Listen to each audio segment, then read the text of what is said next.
Hi guys, I thought I'd do one more. I'm kind of in that mode. I warmed up a little bit. Again, it feels like your skin is, and every once in a while I hear like a spray from some of these corner. That's why I have the cardboard up at there. Whether it's, I don't know. I'm not gonna,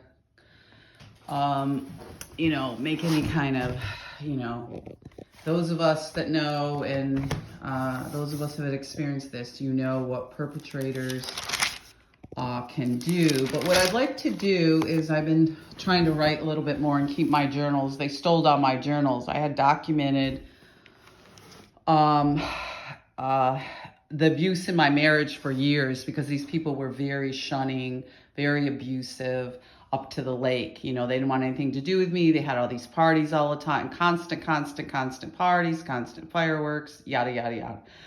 But what I'd like to talk about tonight is to continue, and I posted a few videos about ballet. It's only recently that I've begun to examine some of this stuff with ballet. I used to take ballet as a kid.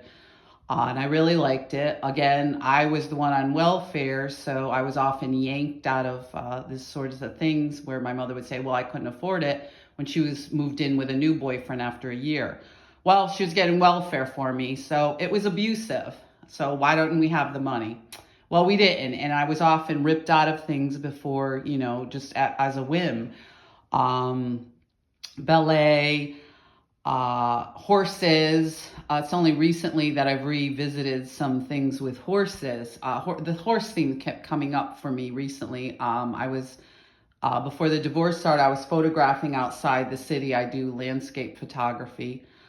And I started stopping by the horses that were out there. I had heard a little talk of horses being abused. A lot of people were buying them as accessories. They're not accessories, with animal abuse. And then I had the whole thing with, a lot of people like to go to the track and stuff. I never liked the track. And so the horse thing was coming up, and I was shocked to realize that some of these things were coming back around as I went through menopause. And ballet, I posted some videos about what's going on in the ballet world too with this type of abuse. I mean, the heinous, repugnant way these beautiful, beautiful ballerinas are being talked about by these young men behind their backs. A couple of them, if you want to check out my community page, about ballet. And I'm shocked that I was so in love with ballet, but this is what trauma can do to you. I was really, my mother would do things like humiliate me.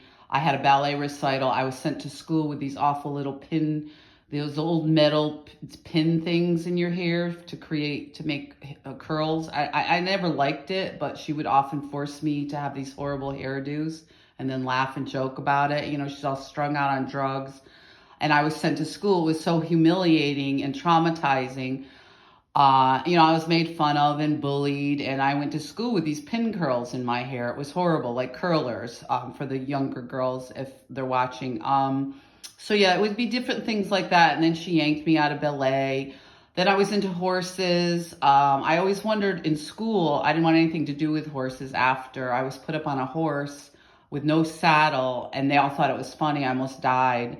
It was very, very traumatizing, and I buried this sort of trauma for a long period of time. I didn't want anybody to pick me up. I thought it was because I was a big girl, and I often, I would put on a little weight here and there. Touch is a big thing with abuse. We can get into that.